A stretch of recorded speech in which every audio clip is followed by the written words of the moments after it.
The New Testament in a year, with Psalms and Proverbs. Day 19, Mark 10:32-52. Jesus speaks a third time about his death.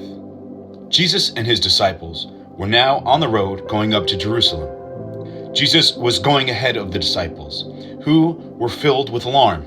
The people who followed behind were afraid. Once again, Jesus took the 12 disciples aside and spoke of things that were going to happen to him. "Listen," he told them, "we are going up to Jerusalem, where the Son of Man will be handed over to the chief priests and the teachers of the law. They will condemn him to death and then hand him over to the Gentiles, who will make fun of him, spit on him, whip him, and kill him.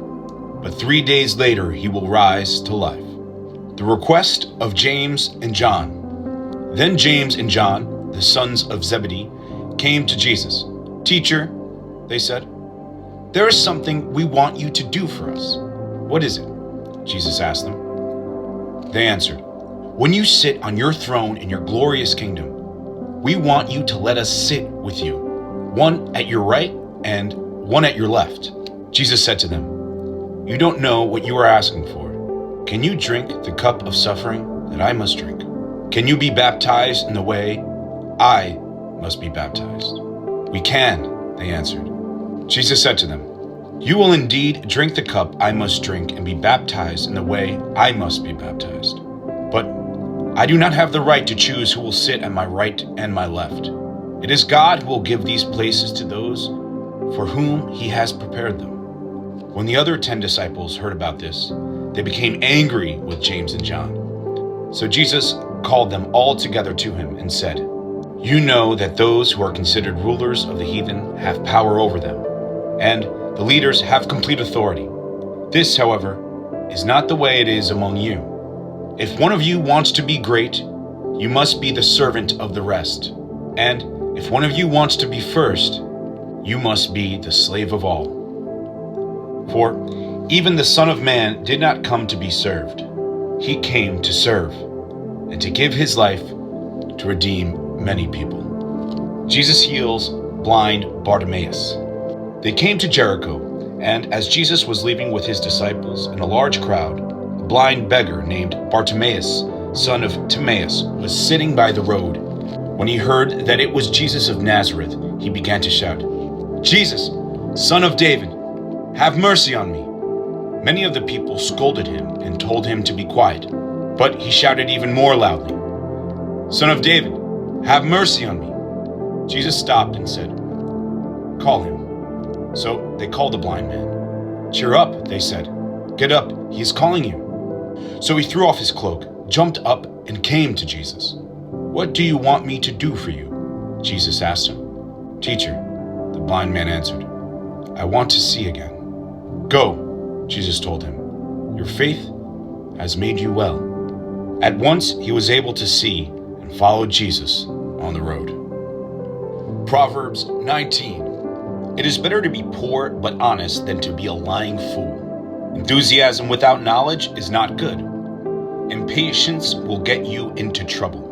Some people ruin themselves by their own stupid actions and then blame the Lord. Rich people are always finding new friends, but the poor cannot keep the few they have. If you tell lies in court, you will be punished. There will be no escape. Everyone tries to gain the favor of important people.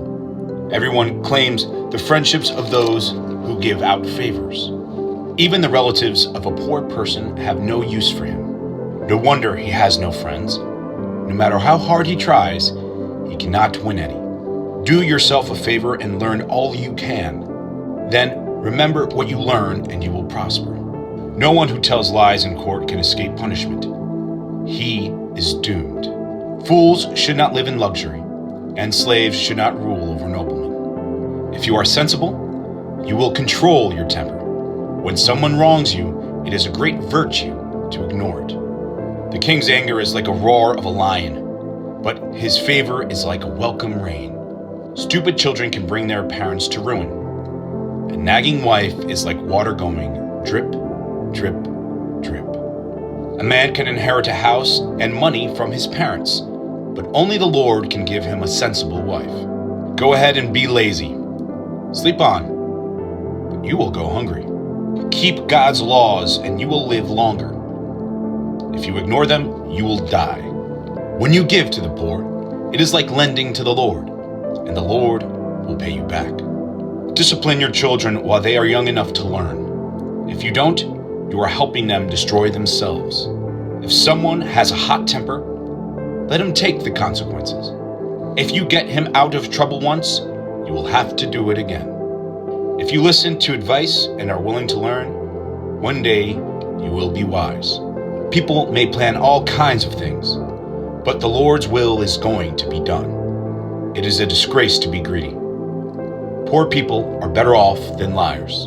Obey the Lord, and you will live a long life, content and safe from harm. Some people are too lazy to put food in their own mouths. Arrogance should be punished, so that people who do not know any better can learn a lesson. If you are wise, you will learn when you are corrected.